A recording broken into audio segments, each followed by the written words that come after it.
दोस्तों नमस्कार और आप देख रहे हैं न्यूज़ बकेट और आप लोगों के साथ कुलदीप। ज़्यादा दिन नहीं हुए हैं, महज एक दिन हुए हैं चुनाव परिणाम लगभग 2 राज्य और एक जगह उपचुनाव। उपचुनाव यानी 2 जगह था, लेकिन सबसे बड़ा जो हॉट सीट था वह मैनपुरी था, जो मुलायम सिंह यादव जी थे वहाँ से, लेकिन उनके निधन के बाद उनकी बहू ने उपचुनाव में चढ़ बढ़कर हिस्सा ली और लगभग पौने 3 लाख वोटों से उन्हें मैनपुरी की जनता ने उन्हें दुलार और प्यार दिया। हमारे साथ हैं पूर्व मंत्री रिबू श्रीवास्तव जी। इनसे हम बात करते हैं कि जिस तरीके से डिम्पल यादव का जीत हुआ है उसके लिए क्या कुछ कहेंगे, क्योंकि लंबे समय तक इन्होंने मंत्री का कारोबार संभाला था समाजवादी पार्टी में जब थी। मैडम ये बताइए कि जिस तरीके से समाजवादी पार्टी डिम्पल यादव को जीत हुई है, क्या कुछ कहेंगी? देखिए, मैं मैनपुरी में लगभग 20 दिन तक थी इस चुनाव में। और जो मैंने वहाँ देखा, वो बाहर लोगों को ये लग रहा हो कि चुनाव लड़े हम लोग और जीते, जबकि वहाँ की जनता पूरा मन बना करके रखी थी कि मुलायम सिंह को सच्ची श्रद्धांजलि देनी है और डिम्पल यादव को भारी मतों से जिताना है।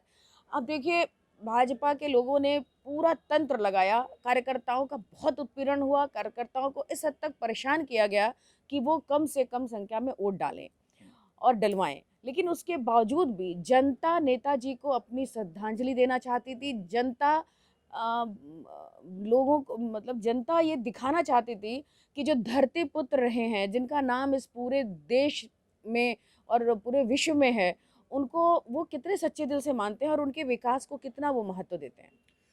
लगातार ये बात तो सही है कि धरतीपुत्र लोग कहते थे जब उनका मृत्यु हुआ तो उसके बाद सारे पार्टी के लोग गए थे और ये जिस तरीके से इस बार प्रचंड बहुमत से उनको मैनपुरी की जनता ने जिताई है, क्या लगता है कि भाजपा कहाँ से चूक उसकी हो गई? नहीं, देखिए, जब नेताजी नहीं रहे तो मोदी जी का भी एक बहुत इमोशनल उनके लिए ट्वीट आया था और उन्होंने अपनी स्पीच में भी कहा था। सभी लोगों ने उनको श्रद्धांजलि दी। उनकी चूक कहीं नहीं है। देखिए, बीजेपी के लोगों को न देश के विकास से मतलब है, न बेरोजगारी से मतलब है, न महंगाई से मतलब है। कोरोना के बाद इतनी बुरी स्थिति इस देश की हुई, उसके बाद इसको ट्रैक पर लाने के लिए क्या कुछ मैप तैयार करना है, क्या कुछ इसकी अपलिफ्टमेंट के लिए, रोजगार को बढ़ाने के लिए, गरीबी हटाने के लिए क्या कुछ करना है, ये उनके किसी एजेंडे में नहीं होता। उनका सिर्फ और सिर्फ उद्देश्य है कि चुनाव लड़े और जीतें। अभी यहाँ चुनाव खत्म हुआ तो अगली जगह कहाँ चुनाव है, वहाँ चुनाव खत्म हुआ तो अगली जगह कहाँ चुनाव है। तो उनका चुनाव लड़ना और चुनाव लड़ करके किसी भी तरह, एनी हाउ, एन केन प्रकरण, चुनाव जीतना इनकी मंशा रहती है। वहाँ पर जो नेता भाजपा के प्रत्याशी थे वो भी नेताजी के शिष्य थे। वो बार-बार मंचों से नेताजी के आदर्शों पे चलने की बात कहते थे, नेताजी का शिष्य होने की बात करते थे।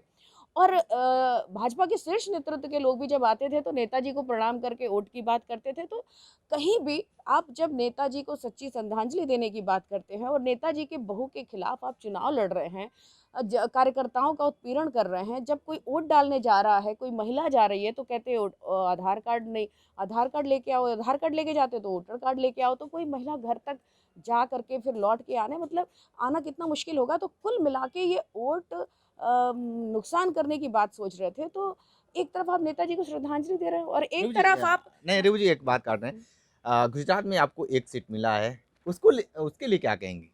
देखिए, हमको तो एक सीट मिला और आगे और भी मिलेगा। हम कहना ये चाहेंगे कि जनता अब समझ रही है पूरे देश की कि बीजेपी के लोग सिर्फ चुनाव लड़ने और जीतने की कवायद में पूरे देश का तहस-नहस कर रहे हैं। हुँ। उड़ीसा हो, छत्तीसगढ़ हो, राजस्थान हो, सब जगह के बाई इलेक्शन में बीजेपी हार का मुंह देखी है। एमसीडी के इलेक्शंस हो, हिमाचल प्रदेश में इस तरह से कांग्रेस आई है। तो कुल मिलाकर के अब बीजेपी मुक्त, जिस तरह से वो लोग कांग्रेस मुक्त भारत की बात करते थे, आज जनता बीजेपी मुक्त भारत के लिए खुद तत्पर है। वहाँ अभी जितना प्रचार वो करते हैं और जितने संसाधन वो तैयार करते हैं वोट देने और दिलवाने के लिए भाजपा के पक्ष में, लेकिन जनता इस बात को समझ रही है कि अगर देश का विकास चाहिए, देश को गुलामी से बचाना है, देश के सारे सरकारी तंत्र है उनको बेचने से बचाना है, तो भाजपा को हटाना होगा। शिवपाल यादव अब सपा में मर्ज हो चुके हैं। अब कितना मजबूत होगा? सपा नया होगी या पुरानी स्थिति या पुराने ढर्रे पे चलेगी? देखिए, समाजवादी पार्टी तो युवाओं की पार्टी है और हमेशा नई है। पूरा देश जानता है और हर दल के लोग जानते हैं कि जितने कार्यकर्ता समाजवादी पार्टी के पास है, जितना यूथ समाजवादी पार्टी के साथ जुड़ा है, उतना शायद किसी भी दल के साथ नहीं है। और जहाँ तक माननीय शिवपाल जी की बात है तो वो अभी नहीं जुड़े, वो शुरू से उनका दिल हमेशा समाजवादी पार्टी के साथ रहा है। और अब अगर राजनीतिक तौर से भी वो साथ में हैं, तो परिवार है, उसकी एकता, समाजवादी एक पूरा परिवार है, उसकी एकता से, किसी भी परिवार में एकता से बल मिलता है और आगे बढ़ेंगे हम। कल अखिलेश यादव ने झंडा जो सिंबल था वो अपने चाचा को सौंप दिए, तो इससे क्या लगता है आपको? ये औपचारिक एक तरीका है, उनको, उन्होंने अपनी नई पार्टी बनाई थी प्रसपा और अब उनको फिर सपा में शामिल करना है, तो ये औपचारिकता थी झंडा देने का। वरना हमारे राष्ट्रीय अध्यक्ष जी ने भी मंचों से कई बार कहा है कि चाचा से हमारा कोई दूरी नहीं थी, हमारी वो राजनीतिक दूरियां अपनी जगह है, वो फिर अब वो सब खत्म हो गई। तो शिवपाल, आप मानती हैं कि शिवपाल जी जो चाबी था उनका चुनाव चिन्ह अब चुनाव वो अलमारी बिल्कुल में रख बिल्कुल। देंगे? नहीं नहीं, अलमारी में नहीं, अब वो तो सपा के नेता थे और सपा के नेता रहेंगे जी। ठीक है, तो ये थी रिभु जी और बेबाक बातें बताई और सपा की यहाँ पे काफ़ी दिनों से अभी भी लगातार संघर्ष भी कर रही हैं, चुनाव प्रचार भी, जब भी बड़े चुनाव होते हैं तो वहाँ पे भी जाती हैं। लेकिन सबसे बड़ी बात मैम, लास्ट एक सवाल है, नगर निकाय चुनाव भी है और यहाँ पे काफ़ी दिनों से महापौर की जो सीट है बीजेपी के खाते में है, उसको क्यों नहीं तोड़ पा रही है? चाहे कांग्रेस हो या सपा हो या बसपा हो, चाहे कोई भी, क्यों नहीं चुनौती दे पा रही है? देखिए, नगर निगम के चुनाव में आज पहले की क्या स्थिति है वो अपनी जगह है, लेकिन आज की जो स्थिति है, आप हमने मैनपुरी में देखा, छोटा सा गांव सैफई जहाँ के नेताजी रहने वाले हैं, वहाँ पर जो पीजीआई खुला है, आप सोचिए कि जो एम्स के बाद अगर कोई सरकारी इंस्टीट्यूशन हॉस्पिटल के तौर पे जो यहाँ वहाँ है, वहाँ के लोगों ने ये बताया कि कोरोना जैसी महामारी में भी किसी को थोड़ी सी भी दिक्कत नहीं हुई उस हॉस्पिटल की वजह से। तो आज वहाँ के विकास पर, मतलब वहाँ की सड़कें, वहाँ की बिल्डिंग्स, वहाँ का जो भी स्ट्रक्चर है, वो सब नेताजी का तिनका तिनका जोड़ जोड़ के बनाया हुआ है। तो एक, मतलब एकदम जंगल जैसी जगह को उन्होंने स्वर्ग जैसा बनाया है। आप यही प्रधानमंत्री जी दूसरी बार प्रधानमंत्री हैं, आप एक बारिश हो जाए तो आप देखिए शहर बिल्कुल पानी में डूब जाता है। तो जनता ये समझ रही है, महानगर की जनता खासतौर से, कि अगर नाली, पानी, बिजली की व्यवस्था को सुचारू रूप से चलाना है तो अब बीजेपी को हटाना होगा और जनता पूरी तरह से तैयार है।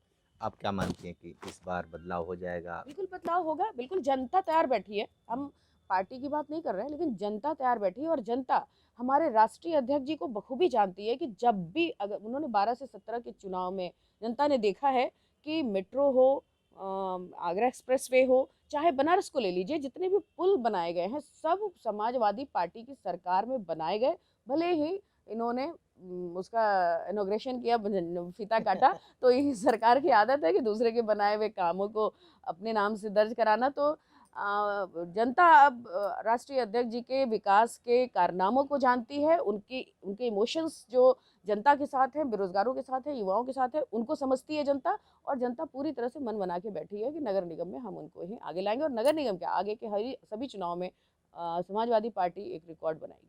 ठीक है, तो ये थी रिभु श्रीवास्तव, जिन्होंने समाजवादी पार्टी को लेकर कह रही हैं कि आने वाले वक्त में भी समाजवादी रिकॉर्ड बनाएगी। आने वाला वक्त ही बताएगा कि समाजवादी पार्टी का क्या स्थिति होगा, क्योंकि कभी भी चुनाव का जो डेट है, नगर निकाय चुनाव का डेट है, वो घोषणा हो सकता है। लेकिन सभी पार्टियां इसमें चुनाव लड़ने के लिए हर दाव हर पेच लड़ने के लिए तैयार हैं। लगातार ग्राउंड जीरो से आप ये रिपोर्ट देख रहे थे, हमारे साथ में रही न्यूज बकेट के साथ में पेश है न्यूज बकेट हिंदी मासिक पत्रिका। पढ़ें इस महीने की पूरी खबर विस्तार से हमारे न्यूज बकेट की मैगजीन में। हमारी ई मैगजीन को मुफ्त में पढ़ने के लिए अभी लॉग इन करें www.newsbucket.in पर। इसके अलावा रोज की ताज़ा खबरों के लिए हमारे YouTube चैनल को तुरंत सब्सक्राइब करें।